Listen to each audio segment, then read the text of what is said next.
अनेक वर्षाच्या संघर्षानंतर दोन्ही ठाकरे बंधू एकत्र आले आणि ही महाराष्ट्राच्या राजकारणातली सर्वात मोठी घटना झाली। मुंबईत एकूण 227 वार्ड आहेत। मनसेच्या कार्यकर्त्यांना अशी आशा होती की दोन्ही पक्ष एकत्र आल्यावर जागांचे वाटप किमान सन्मानजनक असेल, मात्र प्रत्यक्षात मनसेला केवळ 53 जागा मिळाल्या आहेत, तर उद्धव ठाकरेच्या शिवसेनेला 164 जागा लढत आहे। शरद पवारांच्या राष्ट्रवादी काँग्रेसलाही 10 जागा देण्यात आल्या आहेत। ज्या वार्डमध्ये मनसेचे माजी नगरसेवक होते किंवा जिथे त्यांच्या उमेदवारांनी विधानसभेला दुसऱ्या क्रमांकाची मते घेतली होती, तिथे मनसेला जागा मिळतील अशी खात्री होती, मात्र केवळ 53 जागा मिळाल्याने मनसे कार्यकर्त्यांमध्ये मोठी नाराजी पसरली आहे। ठाकरे गट मनसेपेक्षा तिप्पट जागा लढवत असल्याने राज ठाकरेंना आवळा देऊन कोहळा काढला गेला का असा प्रश्न उपस्थित केला जात आहे। मुंबईमध्ये अनेक वर्षापासून मनसे आणि शिवसेनेचे कार्यकर्ते एकमेकांसमोर उभे ठाकले आहेत। त्यांच्यात अनेक वेळा टोकाचा संघर्ष झाला आहे। आता या दोन भिन्न प्रवाहातील कार्यकर्त्यांना एकत्र आणणे हे राज ठाकरे समोर मोठे आव्हान होते। त्यांच्यासाठी त्यांनी एक वेगळी रणनीती आखली आहे।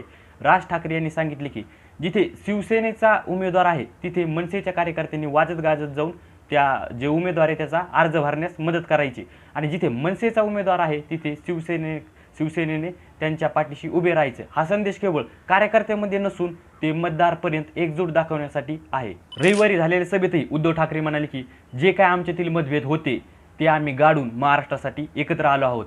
आणि दुसरीकडे जर म्हटलं तर भाजप जर हिंदुत्वाच्या नावाखाली परप्रांतीय लोक येऊन मुंबईत स्थानिकांच्या हक्कावर गदा आणत असतील तर ते हिंदुत्व काय कामाचं, तर ते हिंदुत्व मराठी माणसासाठी मान्य नसेल। भाजपचे काही नेते, मुंबईतील काही नेते दुसऱ्या राज्यातून आलेल्या लोकांसाठी वाटेल ते वक्तव्य करत आहेत। भाजपच्या या रणनीतीमुळे स्थानिक संस्कृती आणि अस्मितेला धोका निर्माण होत आहे। राज ठाकरे आणि उद्धव ठाकरे हे दोन्ही भाऊ जेव्हा राजकीयदृष्ट्या एकत्र आले तेव्हा संपूर्ण महाराष्ट्रात विशेषतः मुंबईमध्ये एक चर्चा झाली की आता राज ठाकरे यांची प्रचाराची नेमकी भूमिका काय असेल। राज ठाकरे हे त्यांच्या भाषणासाठी, रोखठोक भाषणासाठी ओळखले जातात, पण एरवी त्यांची भाषणे हे माध्यमामध्ये थेट प्रक्षेपित केली जातात। पण यावेळी मुंबई महानगरपालिकेच्या निवडणुकीच्या पार्श्वभूमीवर आपल्या कार्यकर्त्यांना बंद दाराआड त्यांनी मार्गदर्शन केले आणि या मार्गदर्शनातून राज ठाकरेंनी आपले 3 मुख्य शस्त्र उपसली आहेत आणि एक जुना मुद्दा सोयीस्करपणे बाजूला ठेवत आहेत।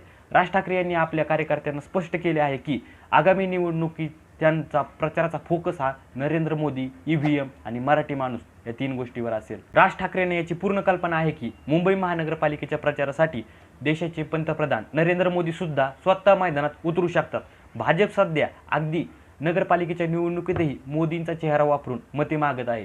हैदराबाद येथे निवडणुकीत मोदी आणि अमित शहा यांनी जोमाने प्रचार केला होता, त्यामुळे राज ठाकरेंनी आता थेट मोदींच्या धोरणांना लक्ष्य करण्याचे ठरवले आहे। निवडणुकीच्या पारदर्शकतेवरही प्रश्नचिन्ह उपस्थित करत राज ठाकरे यांनी पुन्हा EVM हा मुद्दा लावून धरणार आहेत आणि विरोधकांच्या मते EVMमुळे निकालावर प्रभाव पडला जातो।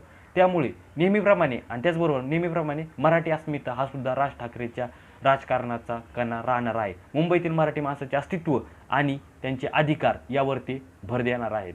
या रणनीतीमध्ये सर्वात महत्त्वाची गोष्ट म्हणजे राज ठाकरेंनी हिंदुत्वाचा मुद्दा सध्या मागे ठेवल्याचे दिसते। काही काळापूर्वी राज ठाकरे यांनी मशिदीवरील भोंगे आणि मुसलमानांच्या विरोधात आक्रमक भूमिका घेतली होती। छत्रपती संभाजीनगरमध्ये त्यांची सभा ऐतिहासिक ठरली होती। मात्र आता मनसे भाजपवर जाती धर्मात भांडणे लावणारा पक्ष म्हणून टीका करत आहे। त्यामुळे भाजपच्या आक्रमक हिंदुत्वाला शह देण्यासाठी राज ठाकरे आता धर्मवेडे न होता मराठी अस्मितेकडे वळले आहेत। भारताला स्वातंत्र्य मिळाल्यानंतर राज्याच्या पुनर्रचनेचा प्रश्न ऐरणीवर होता। त्यावेळी नेहरू सरकार आणि मोरारजी देसाई यांच्यासारख्या नेत्यांचे मत असे होते की मुंबई ही भारताची आर्थिक नस आहे असल्याने ती कोणत्याही एका राज्याला म्हणजेच महाराष्ट्र किंवा गुजरातच्या ताब्यात न देता केंद्रशासित प्रदेश म्हणून ठेवावी। 1955 मध्ये हा प्रस्ताव अधिकृतपणे मांडण्यात आला। या निर्णयामुळे मराठी माणसामध्ये प्रचंड संताप निर्माण झाला आणि यातूनच संयुक्त महाराष्ट्र चळवळीचा जन्म झाला। 1956 मध्ये मुंबईसह संयुक्त महाराष्ट्रासाठी झालेल्या आंदोलनावर पोलिसांनी गोळीबार केला, ज्यामध्ये 105 आंदोलकांनी आपल्या प्राणाची आहुती दिली। या बलिदानानंतर केंद्र सरकार नमते झाले आणि त्यांना निर्णय मागे घ्यावा लागला आणि 1 मे 1960 रोजी मुंबईसह महाराष्ट्र राज्याची निर्मिती झाली। मुंबई महानगरपालिका BMC ही केवळ एक स्थानिक स्वराज्य संस्था नाही, तर ती अफाट पैशाचे केंद्र आहे। या आर्थिक वर्षासाठी BMCचं बजेट हे 74,427 कोटी रुपये इतके होते। हे बजेट किती मोठे होते हे समजून घेण्यासाठी भारताच्या इतर राज्याशी आपल्याला तुलना करणे आवश्यक आहे। गोवा, अरुणाचल प्रदेश, मणिपूर, मेघालय, मिझोरम, नागालँड, सिक्कीम आणि त्रिपुरा या 8 राज्याच्या बजेटपेक्षाही मोठं बजेट हे BMCचं होतं. साधे शब्दात सांगायचं झालं तर भारतातील अनेक राज्याकडे जेवढा पैसा नाही तेवढा पैसा केवळ या एका शहराच्या प्रशासनाकडे आहे. म्हणूनच BMCवर ताबा मिळवण्यासाठी सर्वच राजकीय पक्षांमध्ये मोठी चढाओढ लागली आहे. स्वातंत्र्यानंतर सुरुवातीची काही दशके BMCवर काँग्रेसचं वर्चस्व होतं. 1985 नंतर हे चित्र बदलले. शिवसेनेची स्थापना झाली आणि मराठी माणसाचा आवाज म्हणून 1997 पासून सलग अनेक वर्षे शिवसेनेने मुंबई महानगरपालिकेवर एक हाती सत्ता गाजवली. मधल्या काळात भाजपसोबत त्यांची युती झाली होती, पण मुख्य सूत्रे हे शिवसेनेच्या हातात होती. राजकीय भाषणामध्ये नेहमीच मराठी अस्मिता आणि मराठी माणूस हे शब्द वापरले जातात. मात्र आजचा मराठी माणूस हा मुंबई सोडून विरार, कल्याण, डोंबिवली आणि बदलापूर सारख्या लांबच्या उपनगरात राहायला गेला आहे आणि नोकरीसाठी त्याला तासनतास प्रवास करावा लागतो आणि मुंबईतील घरांच्या किमती ह्या सुद्धा मराठी माणसाच्या आवाक्याच्या बाहेर गेल्या आहेत. या निवडणुकीच्या तोंडावर मराठी अस्मिता आणि बाहेरचे लोक असं भावनिक वाद निर्माण केल्यास मराठी मतदारांचे ध्रुवीकरण करणे या राजकारण्यांना सोपे जाते. राज ठाकरे इथे एक ट्रिगर पार्टीची भूमिका बजावत आहेत.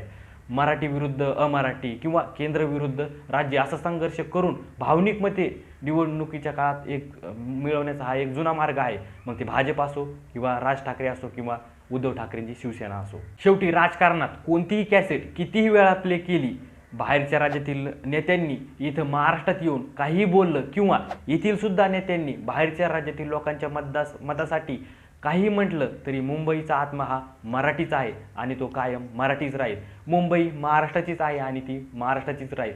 मराठी माणसाचा आवाज हा कोणत्याही राजकीय रणनीतीपेक्षा मोठा आहे. जय हिंद, जय Maharashtra. Okay, so video informative वाटला असेल तर चॅनलला नक्की सबस्क्राईब करा. भेटूयात पुढील व्हिडिओमध्ये. बाय.